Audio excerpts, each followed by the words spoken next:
Good morning. I am doing this video in the morning, that's why I'm saying good morning, but whatever time you're watching, hey, thank you for being here. You are such a blessing to my life. Thank you so much.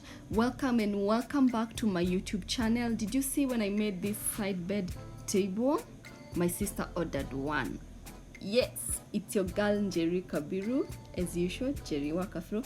By the way, if you're new here, please consider subscribing. After subscribing, turn on your notification button so that you get to know when I put up a new video every Sunday. So here is the table. I've already made it. I know it's cute. Let me show you how I made it. So here are the materials that I'm going to use. They were simple materials. 90% were recycled materials. So first you need a staple gun. People ask me, where can I get a staple gun? Go to Gikomba Market if you are in Kenya. If you're in your own country, I'm not so sure. I only know in this country where I live, which is Kenya. So you need a staple gun, and after buying the staple gun, what you'll be buying more often will be the staple pins. There they are. And this gun can take different sizes. It's a 3-in-1. I love that. And the gun is actually very affordable. It's about 3,500 or 4,000. That's about $3 or $4. And then you will need nails. For this project, I did not want thick nails, so I bought 2 inches that are slim. And then you need this decorative pin. I wish I knew the names of the pin. I forgot the names of the pin, but you will see them. You need a hammer. For every DIY person, you must have a hammer in your house. So you need 2 pieces of wood that are same size as your foam. Then I got these legs. I got these legs from my carving guy, and then I came and painted them white because she loves white. Anyway, there are my foams. Yes, I still have one more foam left. I don't know what to do with one foam. If you have an idea, please tell me on the comment section. And this is our fabric. Then I want to take you to how I carved the wood, or I got the wood carved. I have this guy in Gikomba. He does the best job. I will leave his number not on the description box, but on this video. You have to watch out for the number. It's somewhere in this video. And whenever he carves the wood, go with a design, go with a sketch so that he knows what he's doing. And this wood was carved when it was wet, because that's the best time to carve it. Once it dries, it's hard to carve it. That's what he told me, or you won't be able to put a nail through the wood. So up to there, I hope you're really enjoying. Thank you for being here in my channel. Please do not forget to leave a comment down below. If you have nothing to say, just say hey Njeri, or say the table was awesome, something. I'm just giving you a hint or a clue on what to say. So there are the woods that turned into my legs, the legs of my table. Yeah, I went there with my design. So there is the number of the guy. His name is Simon. There you go. Get the number, get that number, pause and get the number. So after that, I took a wood. I bought a wood in Gikomba, very, very affordable, for about 200 shilling, and I got it cut into the measurements that I had, the pieces that I need. So as you're putting the nail through your leg, make sure your nail is in the middle, not on the side, because then you might lose your leg, like it can break easily. So that's it. So after I did the first nail, I decided to do a second nail just to make sure it is very, very stable and firm. By the way, if you have screws, you can also screw in your screws. With this project, I really thought of just working with the nails. So there we have our back, or our legs, the bottom side. So after that, I want us to go ahead and put the foams together. Usually, I use contact glue to attach the foams, but I left my contact open. It dried. So here, as usual, if you've seen most of my videos, my girl is always in the video. Her name is Ginger.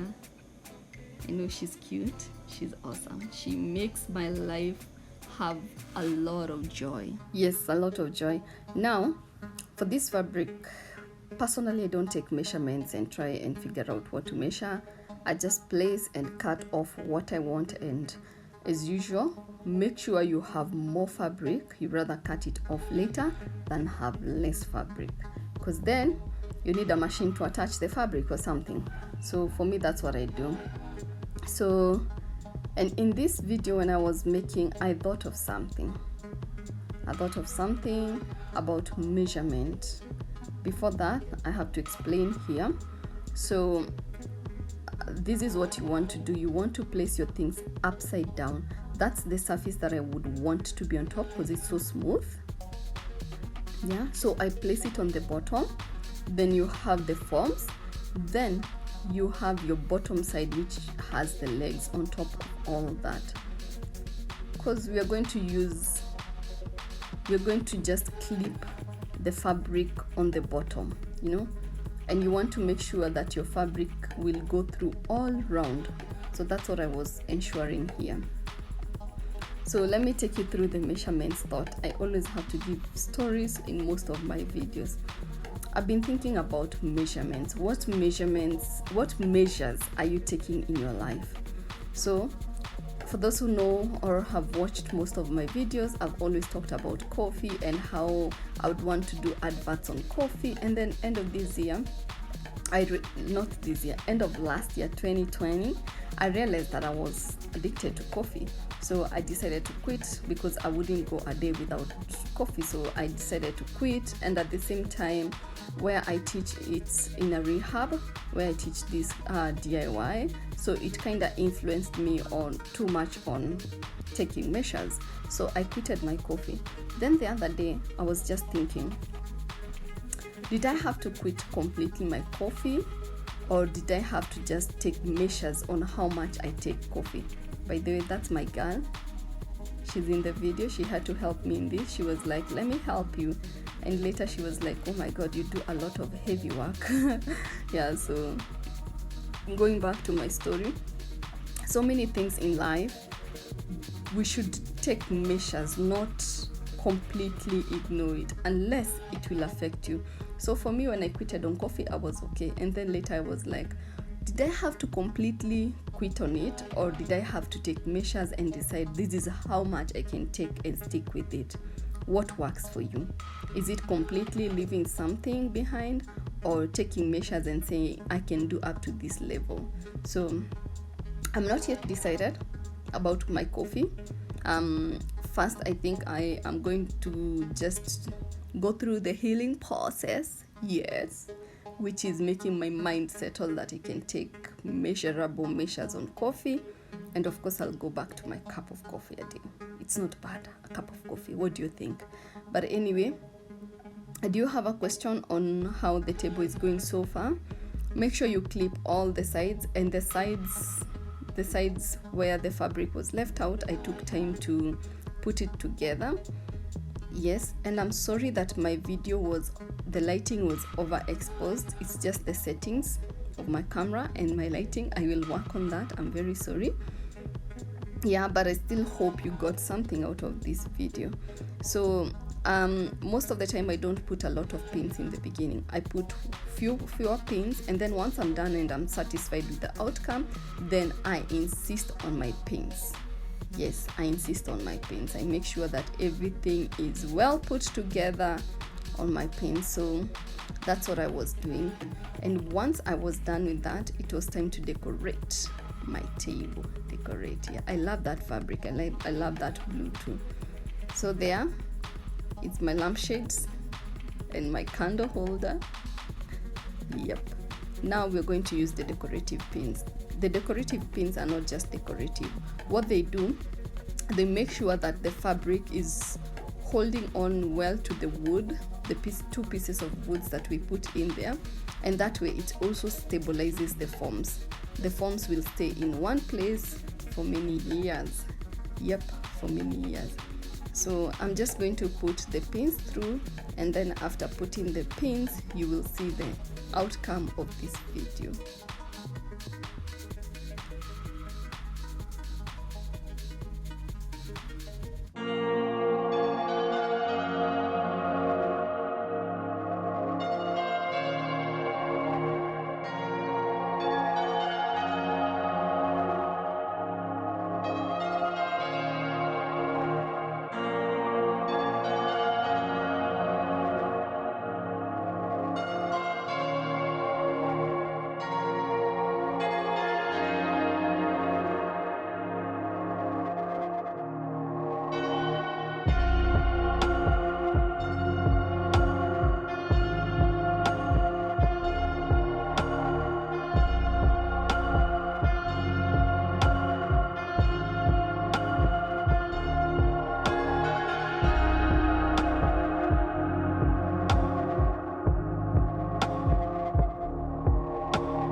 Yes, so we are done. There it is, our table. What do you think? You see, you can place something comfortably on the surface of the table, and there it is. Now in this video I'm not going to show you how we set it up because I think then my upload will be too late, but in the next video I will show you the outcome of this table, how it came out, and how we're going to place it beside the bed of my client. So I know those are blown glass. I love them. Blown glass with shelves and Christmas light. I'm still on Christmas mode. So let me know what you think about this video at the end. And at the end of this video, I'm going to link the other table that I made. Please leave a comment. And until then, I'm going to say bye.